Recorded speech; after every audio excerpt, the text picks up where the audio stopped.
大家早安，我是宇轩。我们早起去滑雪频道成立了1年多，最近几个之前拍的教学影片，陆陆续续的，终于都已经过了1000的点阅，真的是非常非常谢谢大家的支持。那影片发出了以后，我有看到很多朋友在影片的底下留言，或者是传讯息告诉我一些你们在滑行的时候遇到的特别的问题。今天我们就特别整理了一些在滑行的时候会常见的问题，那跟大家解释它们发生的原因，还有要改进它们的话，应该要用什么样的方法来练习。那我们马上开始吧。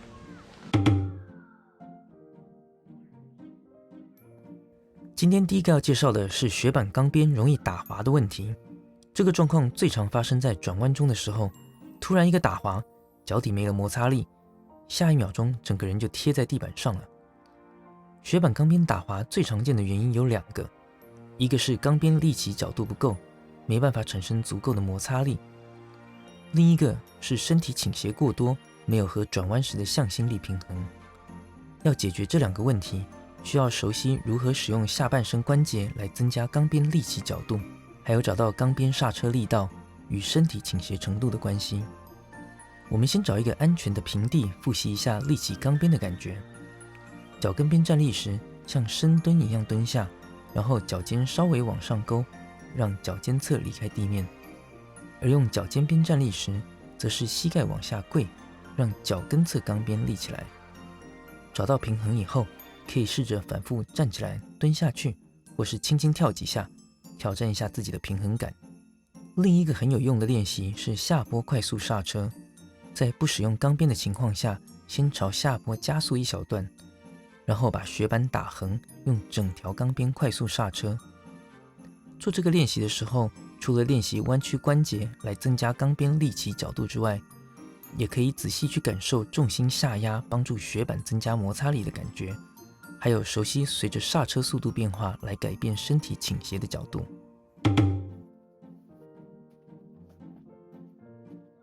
滑雪时常常遇到一个问题，就是在缓坡滑行都很顺畅，但是到了陡坡，每次要转弯时加速度都快到吓死人。会发生这个状况的原因是我们转弯后开始使用钢边的时机太晚了。初级转弯时，我们学的是要等到板头指向下坡方向时才切换钢边，但是在陡坡上还等不到板头向下，速度就已经变得太快了。这个问题的解决方法就是要提早切换钢边，然后整个转弯的过程中都持续使用钢边推雪来控制速度。滑行时想着要朝2侧的树洒雪，可以提醒自己要提早切换钢边，而且早点开始控制速度。一开始练习时，可以先横切雪道，然后朝着侧边快速刹车。习惯了节奏之后，再慢慢的控制刹车速度，调整转弯形状成连续的圆弧形。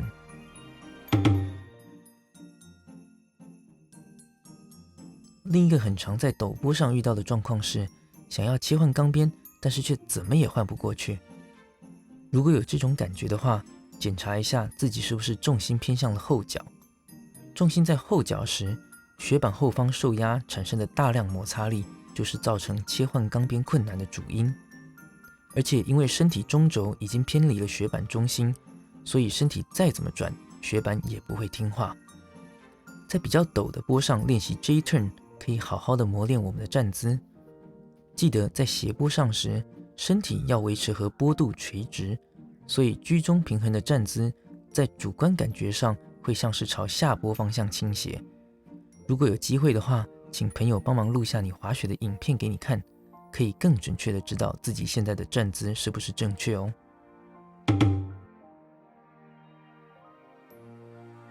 出弯时会旋转过度往下扫雪的情况有2个可能的原因。第一个是钢边使用不足或太晚，导致出弯后段需要紧急刹车。这个状况和前面提到的陡坡加速快是同一个问题，可以练习提早切换钢边和侧边洒雪来解决。另一个可能的原因则是转弯时是用上半身带动旋转，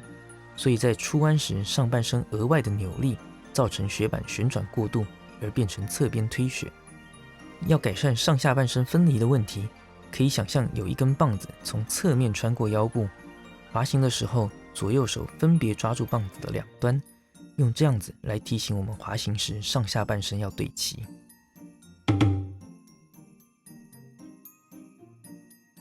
如果每次转完弯都会停滞，没有办法滑出连续的节奏，那有2个常见的可能。一个是太专心在转当下这个弯，而没有事先规划路线；另一个则是入弯出弯的技术还不够熟练。如果你发现滑雪的时候很长时间都在看地板和雪板，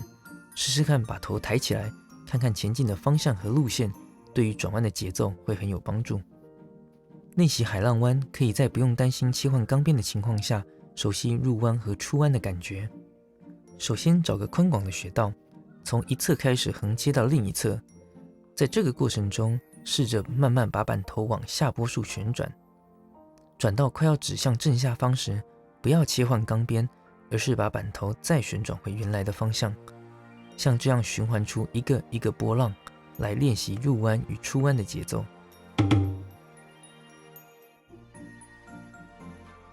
转弯刹车的时候，觉得整个世界都在震动吗？这个情况特别会发生在用脚跟边刹车的时候，一边听到恰恰恰的声音，一边失控然后滑倒。